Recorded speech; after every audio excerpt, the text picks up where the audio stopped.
Okay, तो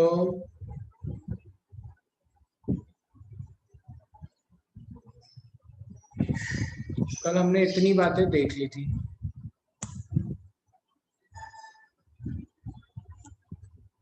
अभी एक क्वेश्चन करते हैं।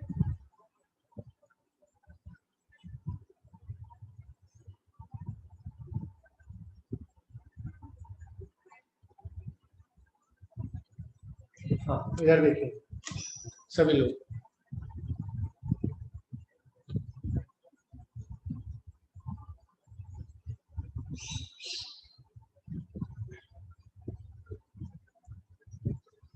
Let us suppose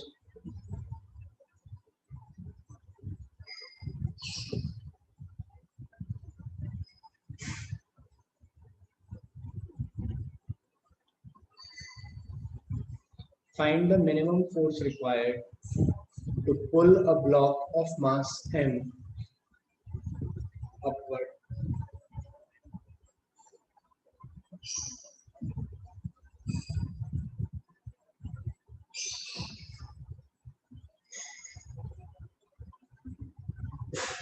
To pull a block of mass m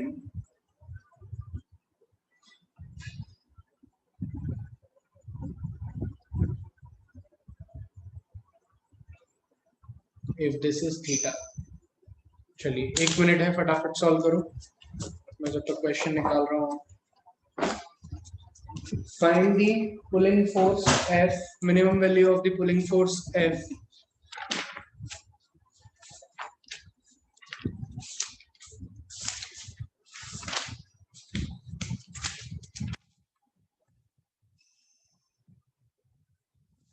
या इसको थोड़ा सा और अच्छा बना देते हैं इसी क्वेश्चन को। एक सेकंड रुक जाओ, इसी में थोड़ा सा अल्ट्रेशन करके F को इधर बना देते हैं।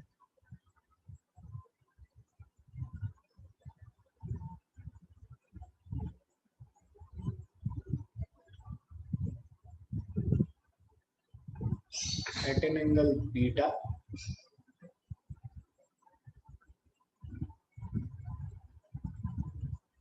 चलो एक काम करो, तुम लोग अभी एक क्वेश्चन करो, रहने दो ये सब मत करो अभी। चलिए इधर देखिए, एक सेकंड रहने दो, मत करो।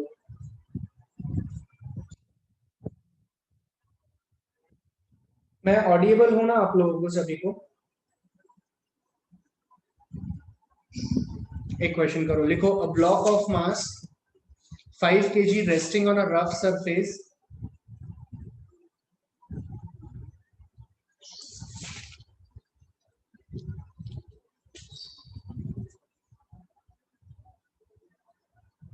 acted upon by a force which is 1.5 times of the a block of mass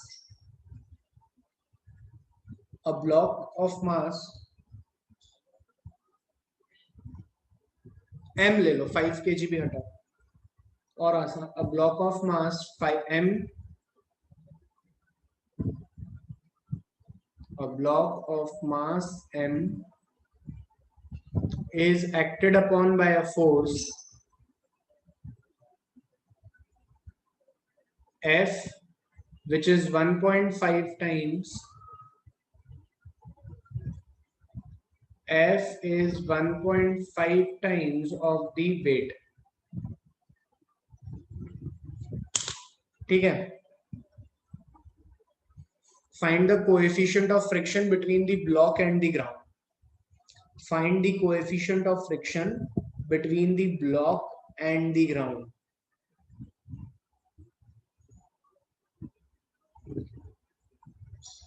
Find the coefficient of friction between the block and the ground. Quickly solve करो।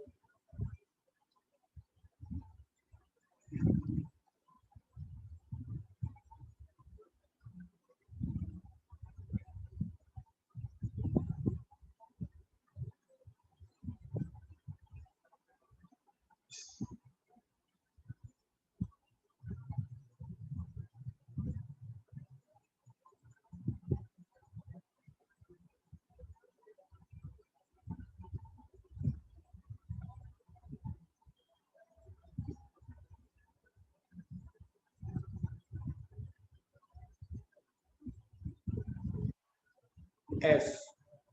ठीक है, मैंने डायग्राम और क्लियर कर दिया।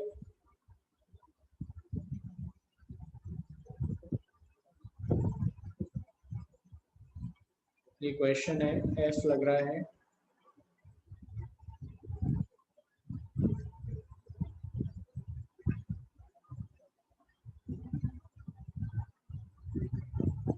एफ लग रहा है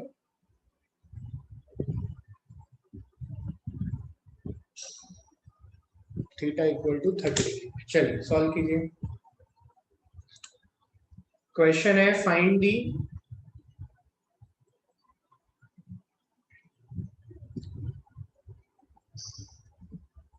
friction force between block and ground.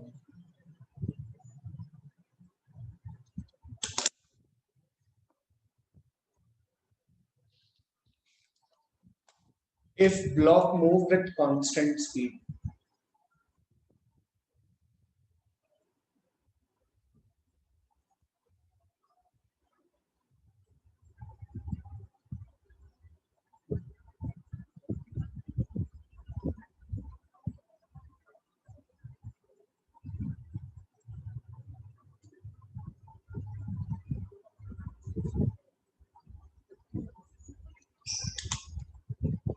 Find the friction force या coefficient of friction लिख लो वैसे तो।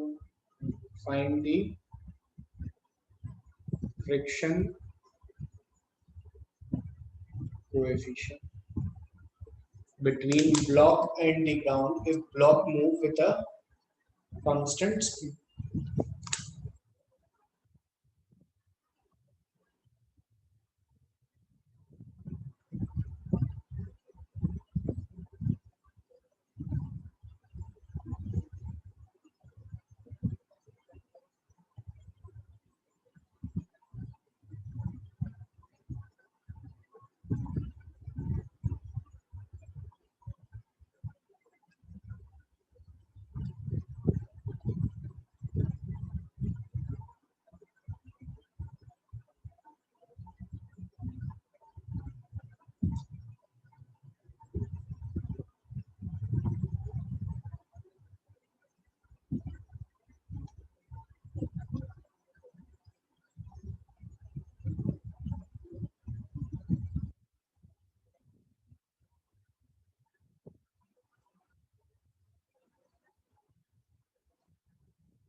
चलिए आंसर बताइए।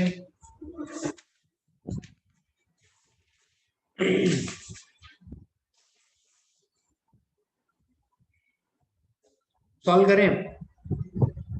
आओ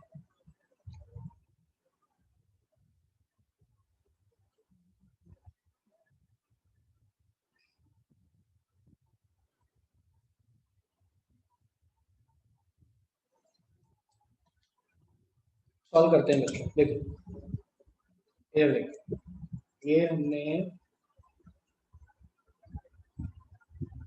फ्री बॉडी डायग्राम बनाना है हमको, तो जमीन के अगर हम फ्री बॉडी डायग्राम बनाए तो ये हमारा ब्लॉक,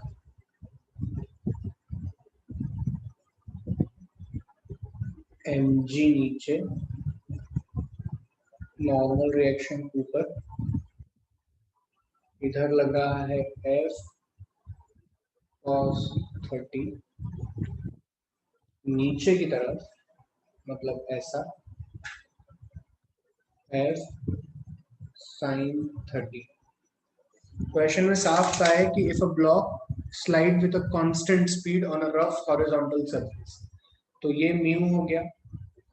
अगर ये स्लाइड कर रहा है आगे की तरफ, मान लीजिए इधर की तरफ स्लाइड कर रहा है कांस्टेंट वेलोसिटी से, तो एक्सेलरेशन तो हो गया 0।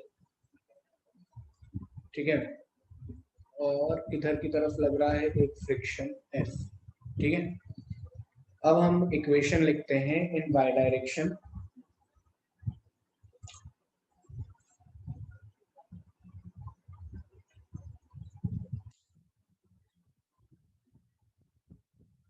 अगर हम बात करें इन वाई डायरेक्शन, तो वाई डायरेक्शन क्या हो रहा है,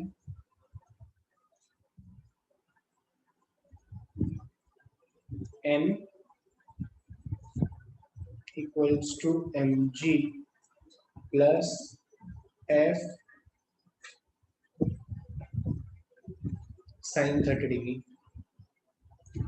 ऊपर कैसे आएगा बेटा, इस फोर्स के कंपोनेंट कहाँ होंगे, एक इधर होगा और एक इधर होगा।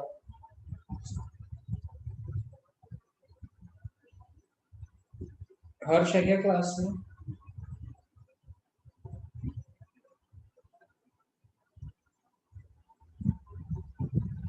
यहाँ तक समझ में आ रहा है जो मैं लिख रहा हूँ?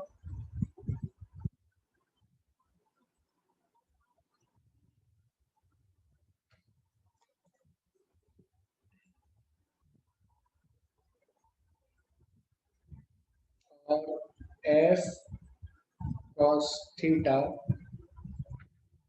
इक्वल्स टू फ्रिक्शन म्यू है। तो एफ cos 30 डिग्री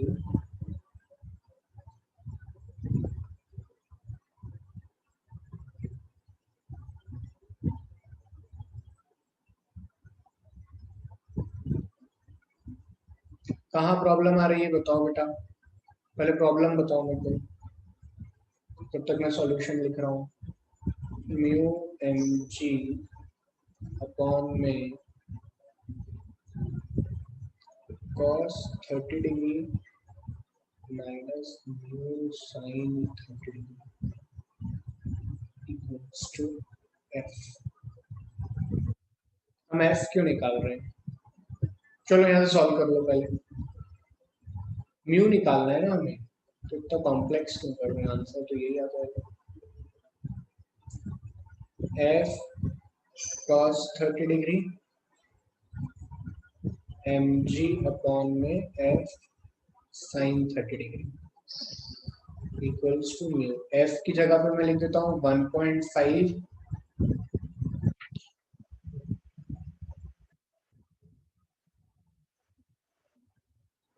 एम जी cos 30 की जगह पे लिखते हैं अपन √3/2 M G 1.5 M G into 1/2। तो एम जी कट गया, इसको लिखता हूं मैं 3/2 इंटू √3/2। तो लिखता हूं मैं 1 प्लस 3/2 इंटू 1/2। ये आ रहा है 3√3/4 और ये यहाँ से हो जाएगा 4 प्लस 3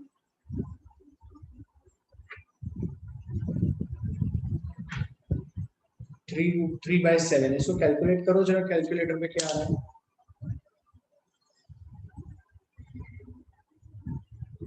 हाँ ऋषि, 1-2 मिनट बाद मैं इसका जवाब देता हूँ। इसको कैलकुलेट करो, 3√3/7 0.73। तो mu is equals to 0.733 is the answer.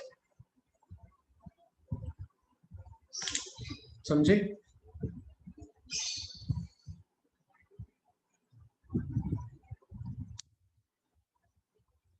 सभी लोगों को क्लियर है? हाँ, अब कुछ बच्चे कह रहे हैं कि sir mu equal to tan theta क्यों नहीं लगा दिया।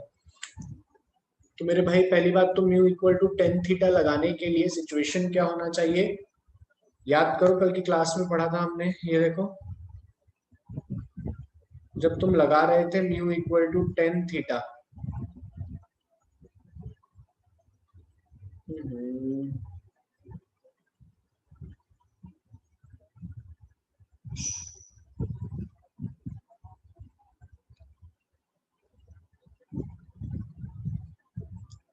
जब तुम कल mu equal to tan theta लगा रहे थे, तो उस केस में क्या हो रहा था, उस केस में याद रखो कि तुम्हें मोशन नहीं होने देना था। Got it my point? उस केस में मोशन नहीं होने देना था। बिल्कुल हाँ, शुभांशु मैंने वही किया है, लेकिन यहाँ पे मोशन हो रहा है ना।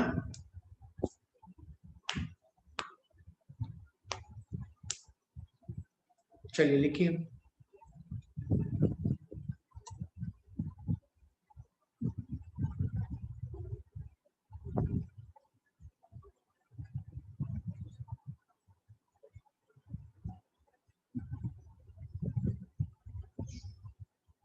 चलो म्यू की वैल्यू आ गई, यहाँ तक सभी को समझ में आया।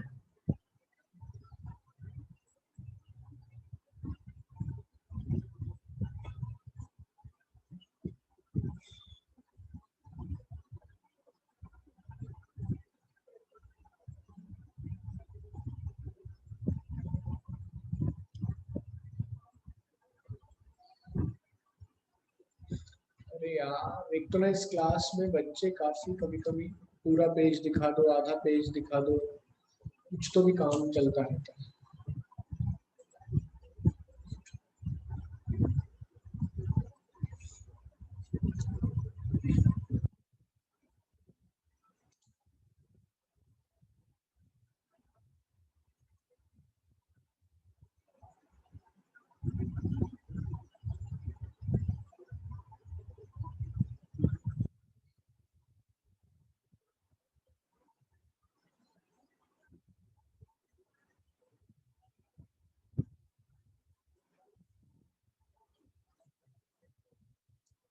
हो गया।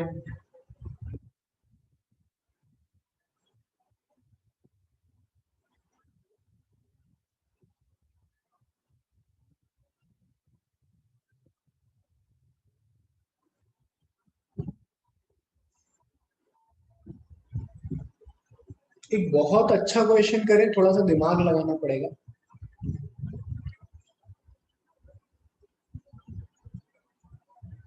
है ना, करते हैं, चलो। थोड़ा सोचना, सोचोगे तो बन जाएगा। अच्छा मतलब कि टफ नहीं है, दिमाग लगाने वाला है। एक ब्लॉक ये,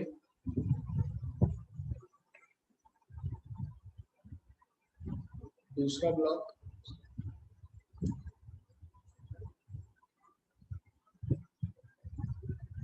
हम्म,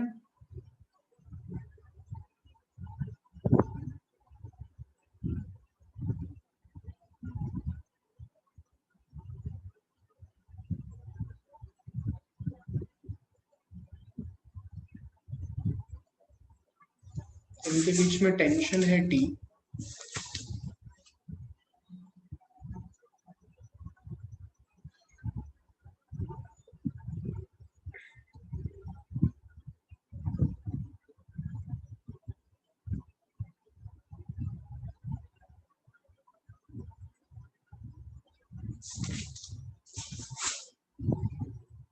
इस पे एक एक्सटर्नल फोर्स लग रहा है 100 Newton.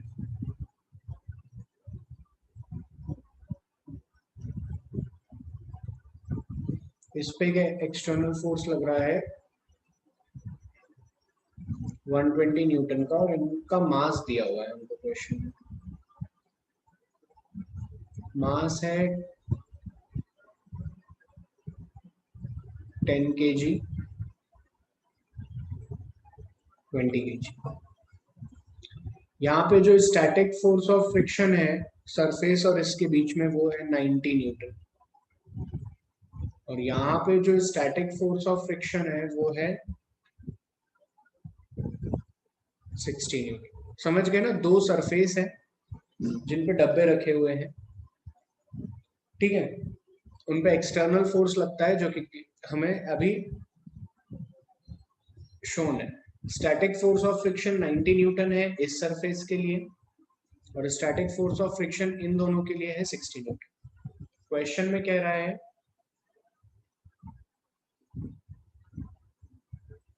Find the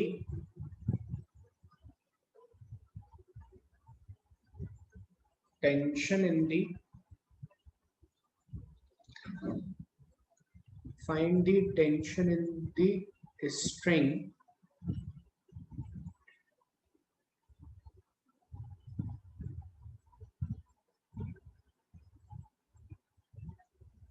when the external forces are applied।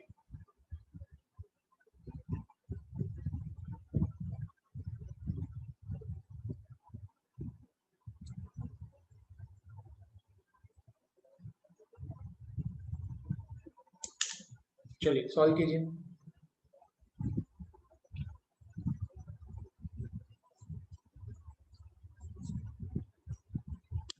बहुत ही अच्छा क्वेश्चन है, दिमाग लगाना है।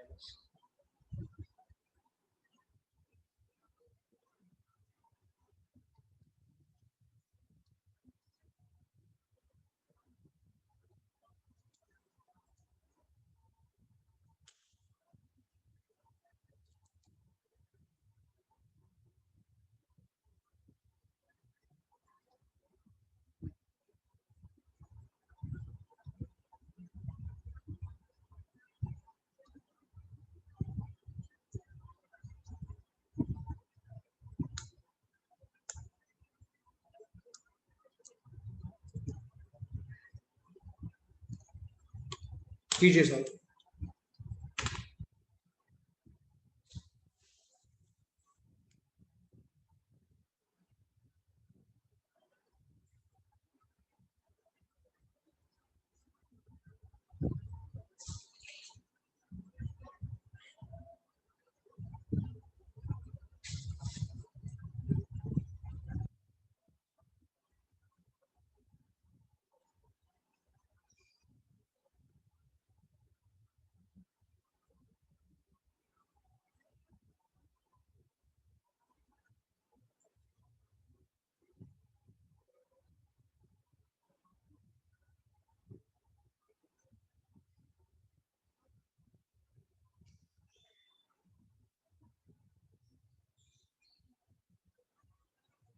सर इसके पहले वाले क्वेश्चन में क्वेश्चन को इसके फॉर्मूले से नहीं कर सकते। अरे वही तो कराया सर, यार क्या बार बार एक ही बात पूछते हो और 5 मिनट।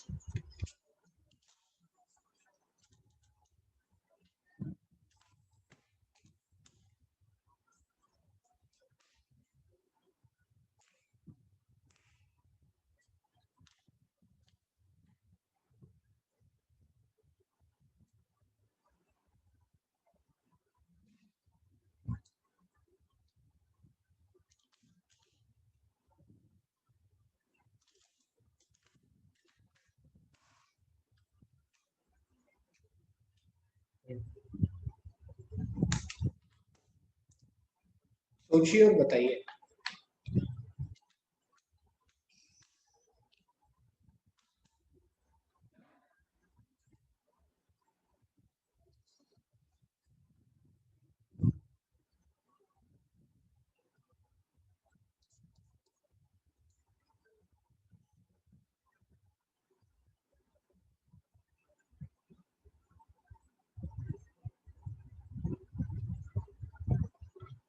सिक्सटी न्यूटन, अच्छा।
हाँ बताइए।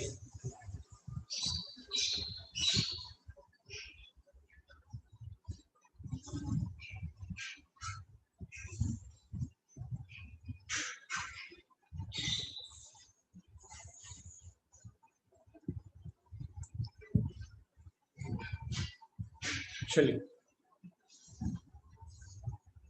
अब अगर मैं देखूं तो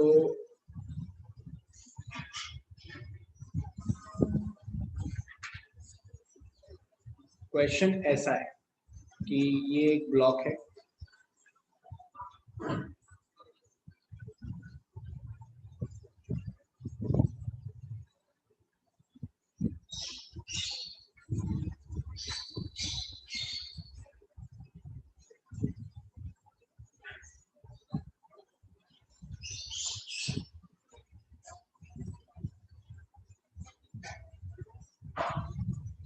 40 न्यूटन आ रहा है। अच्छा, मेरा तो नहीं आ रहा यार, मेरा डायग्राम क्यों नहीं बन रहा है, इससे भी परेशान हो गया मैं इससे।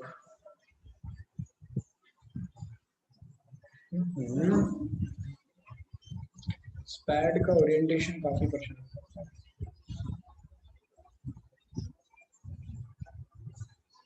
है। ऐसे क्वेश्चन का आंसर ना इतना आसान होता है ना एकदम डायरेक्ट होता है, इसको थोड़ा सोचना पड़ेगा। देखो, मैं सोचने के लिए तुम्हें सिखा रहा हूँ, ध्यान देना। तो जब कोई भी ऐसी सिचुएशन आ जाती है, हम फ्री बॉडी डायग्राम बनाते हैं। लेट अस सपोज मान लेते हैं पहला केस, क्या मान लेते हैं कि सिस्टम मूव्स लेफ्ट, लेफ्ट की तरफ मूव कर रहा होगा। तो ये अपना एक डब्बा,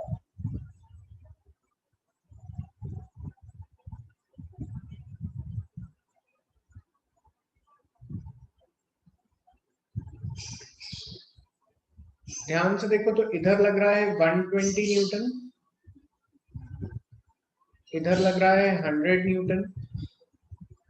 अगर ये सब चीजें इधर जा रही होती तो फ्रिक्शन फोर्स किधर लग रहा होता, 90 इधर और 60 इधर। बोलो ना यार, ऐसा हो रहा होता क्या?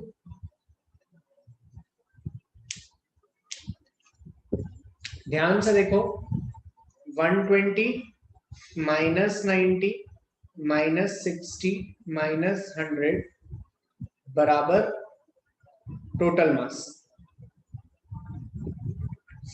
बराबर टोटल मास कितना है 30 इंटू ए, यही हो रहा है।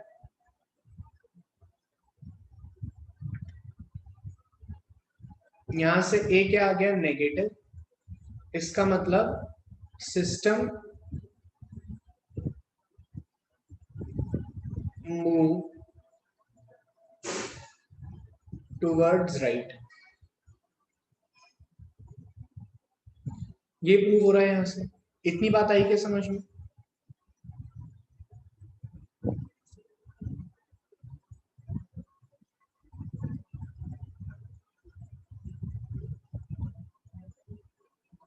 देखो,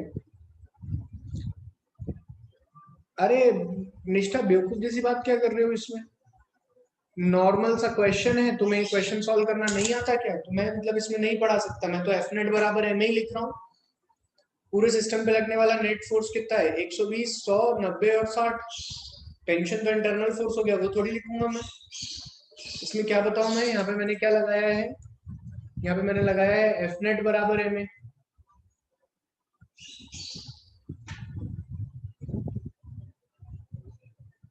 समझे ना सभी लोग यार? यहां तक आया ना सभी को समझ में? जवाब दो यार।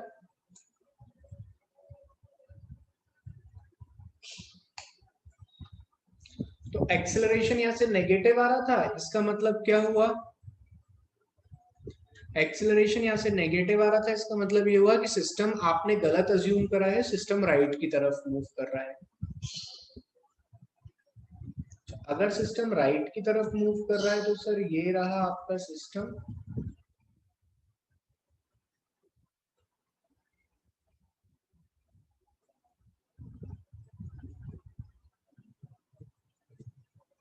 अब फ्रिक्शन किधर लगेगा अगर सिस्टम राइट की तरफ मूव कर रहा है? तो 90 पीछे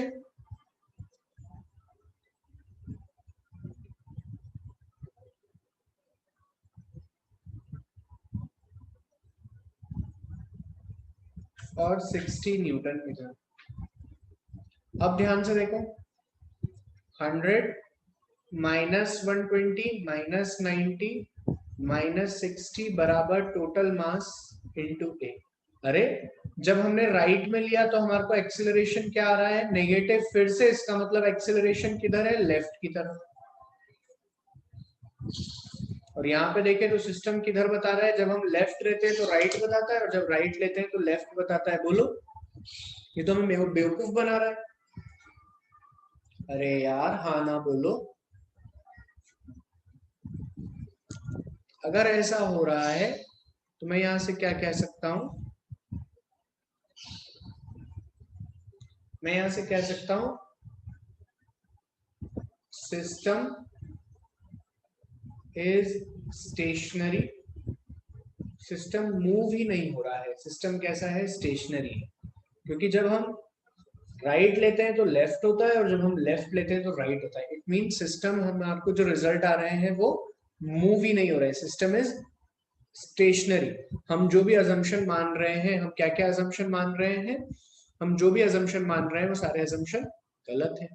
बोलो, सिस्टम इज स्टेशनरी। क्लियर हुई बात? अगर स्टेशनरी है सिस्टम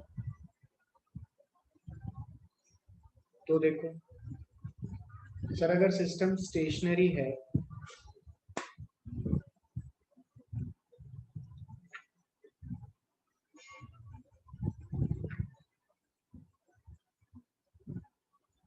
हंड्रेड न्यूटन, मतलब ये लोग फोर्स लगाने के बाद भी फ्रिक्शन फोर्स यहाँ पे है 90 न्यूटन और यहाँ पे है ये क्वेश्चन। अगर सिस्टम स्टेशनरी है तो ये हमारा 10 केजी का डब्बा,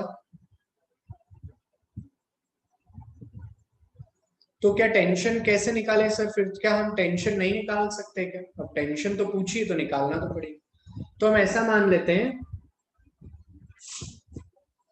तो हमें कुछ और बातें फिर मानना पड़ेगी। अब क्या माने बताओ, तुम खुद सोचो क्या मानना चाहिए। सिस्टम स्टेशनरी है, स्टेशनरी सिस्टम है तो मतलब सर अगर आप अलग अलग फ्री बॉडी डायग्राम बनाओ,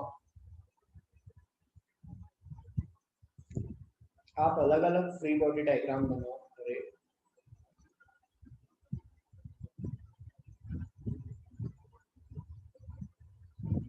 इधर लग रहा है टेंशन और मोशन ना हो इस डब्बे का, इसके लिए फ्रिक्शन अपोजिट लग रहा होगा ना।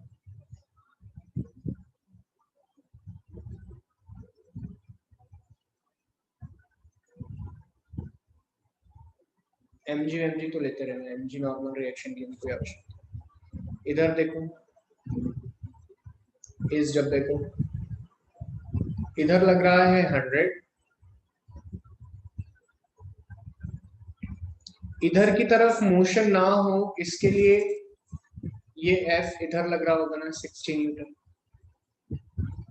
क्या इतने दोनों डायग्राम समझ में आए?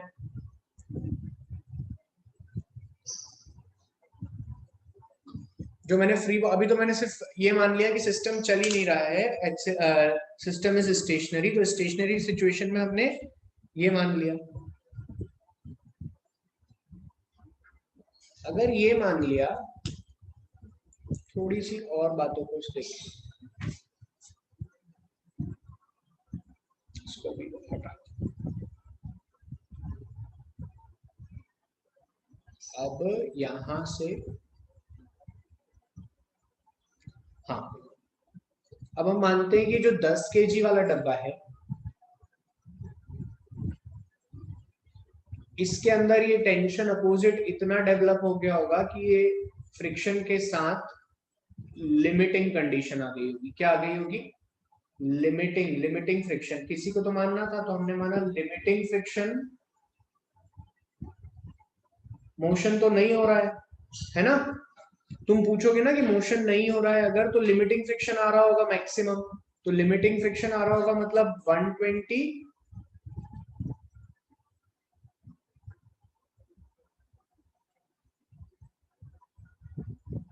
टेंशन बराबर 90, ये बैलेंस हो गया होगा। बोलो, हमने मान लिया कि 10 केजी वाले में लिमिटिंग फ्रिक्शन आ रहा है, 120 बराबर टेंशन पर, तो यहां से टेंशन कितना आ गया? 30 न्यूटन। टेंशन कितना आ गया? 30। अभी आंसर नहीं आया है। अब इस 30 न्यूटन को, अब मान लो यहाँ पे फ्रिक्शन है ना, अब ये सिस्टम तो चल नहीं रहे, अब इस 30 न्यूटन को यहाँ पुट करो, T इक्वल टू 30 न्यूटन यहाँ पुट करो।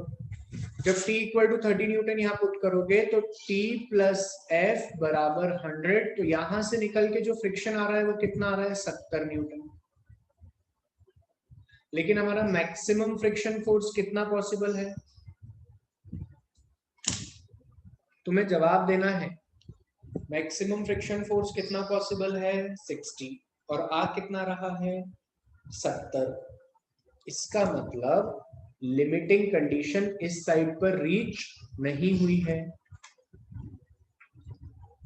इसका मतलब लिमिटिंग कंडीशन इस साइड पर रीच नहीं हुई है।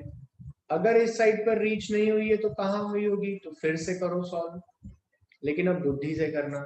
अब इसके लिए मान लो कि 20 kg पे लिमिटिंग कंडीशन आ गई होगी, क्या मान लो 20 kg पे, ये दिखेगा नहीं,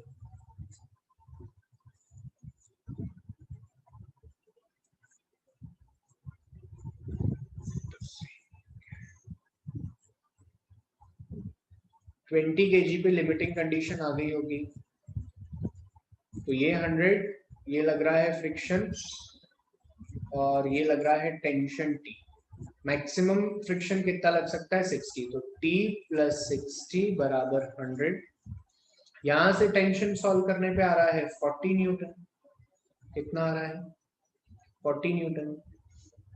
अब इस टेंशन को एक बार वापस से पुट कर दो इधर के लिए। जब इस वाले डायग्राम में, मैं यहां बना देता हूं फिर से डायग्राम, कंफ्यूज मत होना। अगर इसके लिए डायग्राम बनाता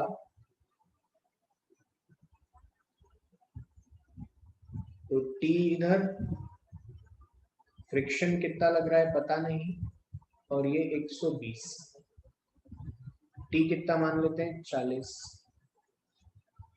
120 माइनस 40 बराबर F, जो कि 80 न्यूटन आ रहा है, और 80 न्यूटन इससे छोटा है। तो it can be a possible case की लिमिट, इस पूरी सिचुएशन में लिमिटिंग कंडीशन किस पे जाकर फिक्स हुई होगी 20 kg पे। मतलब अगर मोशन स्टार्ट होगा तो जिम्मेदार कौन होगा उस मोशन को स्टार्ट कराने के लिए, 20 kg का डब्बा, क्योंकि लिमिटिंग कंडीशन उस पे जाकर सेट हुई है। अरे हाँ ना बोलो यार, ये तो तुम्हारे जो फ्रिक्शन फोर्स है इससे कम तो पॉसिबल है, इससे ज्यादा तो पॉसिबल नहीं है ना स्टैटिक में। तो हम आंसर क्या देंगे, हमारा टेंशन कितना होगा, सर हमारा जो टेंशन निकल कर आएगा वो आएगा 40 न्यूटन, ना ही कि 30। 30 तो गलत हो गया। 30 आने पर इसमें जो फ्रिक्शन फोर्स जनरेट हो रहा है वो ज्यादा है लिमिटिंग से, जो कि पॉसिबल नहीं है। लिमिटिंग से ज्यादा फ्रिक्शन फोर्स थोड़ी आ सकता है। आई क्या बात समझ में, क्वेश्चन आया समझ में, नया था आप लोगों के लिए, समझ में आया कि नहीं, सॉल्व हुआ दैट इज नॉट इम्पोर्टेंट, लेकिन समझ में आया कि नहीं। अगर समझ में आया तो लिखना चालू करो, और जिस किसी को पहले वाले पन्ने पे डाउट हो वो ये पूछो, जिस किसी को यहाँ डाउट हो पूछो, पहले यहाँ पूछो सर हमें यहाँ डाउट है।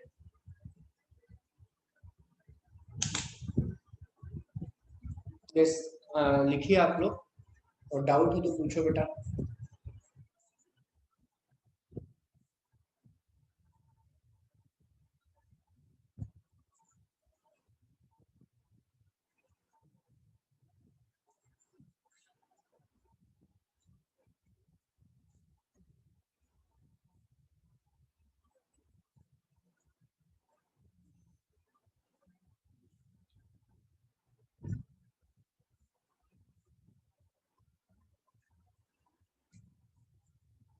ये वाले पेज पे कोई डाउट है क्या, पहले बताओ। कोई शॉर्टकट ट्रिक नहीं है बेटा, होती तो वही बता देता। ये वाले पेज पे डाउट नहीं है, इसको लिखो, नेक्स्ट पेज पे आएंगे जब उसकी बात करेंगे। केस 2 में क्या डाउट आ गया, देखो मैं फिर से एक्सप्लेन करता हूँ। हमने तो रैंडमली माना था कि मोशन हो रहा है, मोशन हो रहा है तो एफ नेट बराबर एम ए करेंगे बच्चों। तो इसमें हमारा एक्सेलरेशन कैसा आ गया, नेगेटिव। तो हमने माना कि लेफ्ट चल रहा था लेकिन राइट दिख रहा है, ठीक है। फिर हमने कहा कि चलो अच्छा ठीक है, राइट चल रहा है तो राइट में लग कर देते हैं मोशन। तो मोशन जब राइट में करा तो आंसर फिर लेफ्ट को बता रहा है, तो कॉन्ट्राडिक्ट हो रहा था यहाँ पे। तो हमने फिर ये फाइनल रिजल्ट माना कि since the two statements are contradicting, the given system is at rest, motion नहीं हो रहा है, सिस्टम स्टेशनरी है। जब लेफ्ट की तरफ लगाते हैं नेट फोर्स तो एक्सेलरेशन राइट की तरफ आता है, और जब राइट की तरफ लगाते हैं तो लेफ्ट की तरफ आता है, इसका मतलब सिस्टम स्टेशनरी है। क्लियर हुई बात हर किसी को पहले पेज पे। लिख लिया सबने?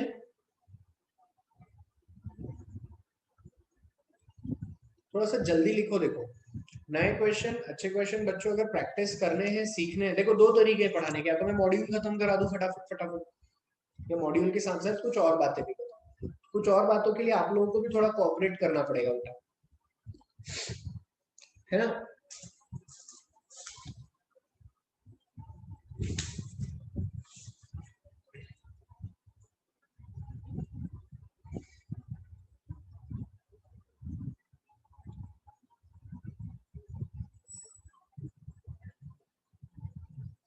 चलिए, अब फिर जब सिस्टम स्टेशनरी हो गया, जब मैंने मान लिया कि सिस्टम स्टेशनरी है, तो मैंने ये माना, ये वाला पार्ट देखो, इसमें कंफ्यूजन होगा थोड़ा। इसमें क्या इसकी, अब मैंने ये माना कि मान लीजिए कि ऐसा हो रहा है, एफ नेट जीरो है तो नेट फोर्स जीरो है। तो यार अश्विन, तुम थोड़ा सा स्पीड में लिखने की आदत डालो, अब रिकॉर्डिंग देखना तो प्लीज बेटा। मतलब मैं ऐसे एक बच्चे के लिए नहीं कर सकता ना, अपन ऐसा काम करें जो सबके लिए suitable, please, it's a request. तो लिमिटिंग फ्रिक्शन, मैंने यहाँ पे क्या सोचा, मैंने कहा यार अगर सिस्टम नहीं मूव कर रहा है तो मान लेते हैं यहाँ पे क्या हो रहा होगा, यहाँ पे एफ लिमिटिंग पर आ गए होंगे हम, F limiting equal to F external. तो बस वो सिचुएशन लगा दी हमने कि नेट फोर्स बराबर एक्सटर्नल लिमिटिंग फ्रिक्शन। तो वहां से टेंशन आया 30 डिग्री, 30 न्यूटन, सॉरी। उस 30 न्यूटन को उठा करके मैंने यहाँ पुट कर दिया, तो जो मेरा फ्रिक्शन आया वो 70 आया, जो कि पॉसिबल नहीं है। तो फिर मैंने कहा नहीं यार, यहाँ पर आकर के एक बार चेक करो। तो यहाँ पर जब मैंने चेक किया, एफ लिमिटिंग बराबर एफ एक्सटर्नल, तो यहाँ से टेंशन आया 40, और वो 40 को जब मैंने सेकंड वाले 10 kg के डायग्राम में रखा, तो मेरा आंसर आया 80, जो कि स्टैटिक फ्रिक्शन से कम था, and maximum value of static friction से कम था। तो यहाँ से मुझे समझ में आया कि सिचुएशन ऐसी कुछ बनी है कि ये सिस्टम लगने के बाद में 20 kg को लिमिटिंग कंडीशन मिली है, और मोशन अगर स्टार्ट होने की टेंडेंसी डेवलप होगी तो वो 20 kg से होगी। ऐसा समझे इतना आप लोग सभी लोग? अब लिखिए इसे फटाफट बिना टाइम गवाए, एक और क्वेश्चन करेंगे उसके बाद।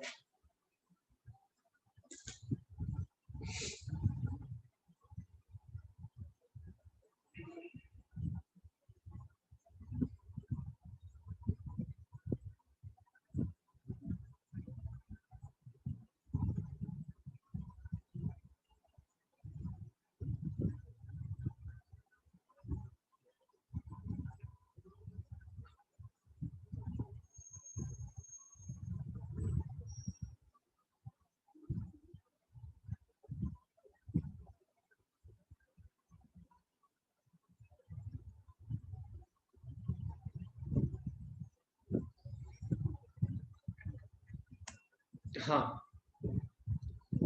नहीं मैं तो ऐसे ही मजाक में पढ़ा रहा हूँ, क्यों पूछेंगे एग्जाम में, कैसी बात करते हो?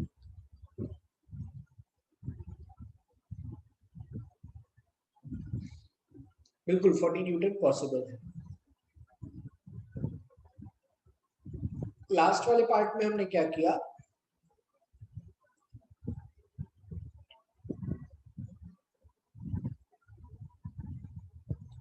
हाँ वो 10 kg है, करेक्ट कर देता हूँ, 10 ही लिखा है पर वैसा दिख रहा है।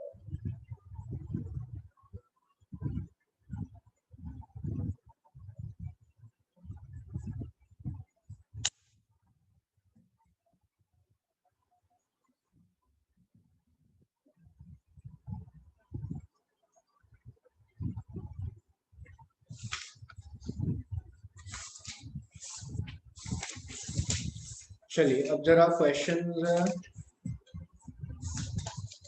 देखिए, अच्छे क्वेश्चन तो ऐसे ही आते हैं बेटा।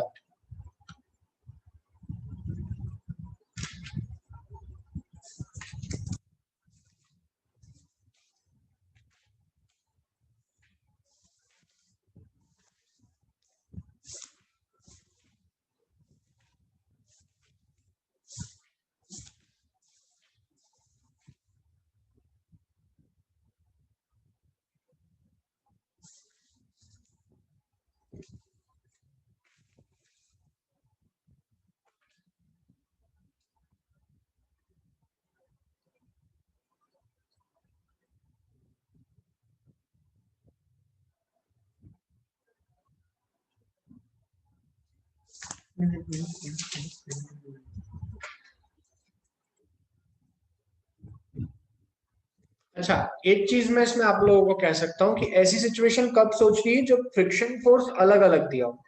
अगर फ्रिक्शन फोर्स सेम है तो फिर इतना हमको प्रॉब्लम नहीं आता है। ठीक है।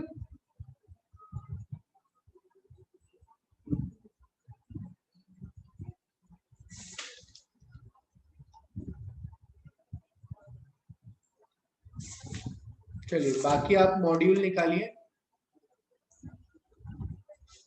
मॉड्यूल के कुछ क्वेश्चंस करेंगे। सब चीजें आसान थोड़ी होती है बेटा, सब चीजें एकदम सिंपल सिंपल कैसे करा दूं मैं। बोलो 1+2=3 याद कराऊं क्या? बोलो।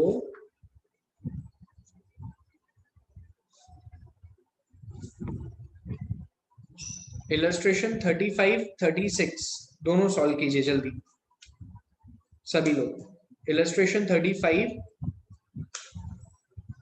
Module illustration 35 and 36।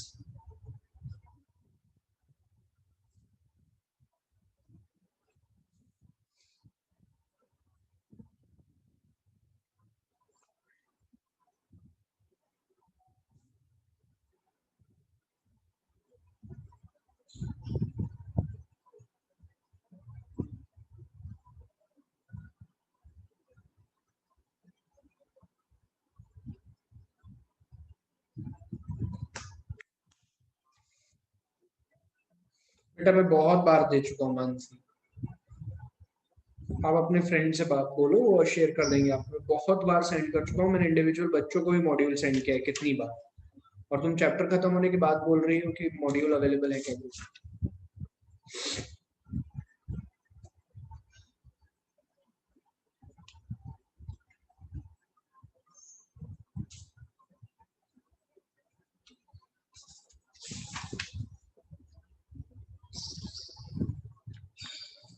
जल्दी कीजिए सॉल्व।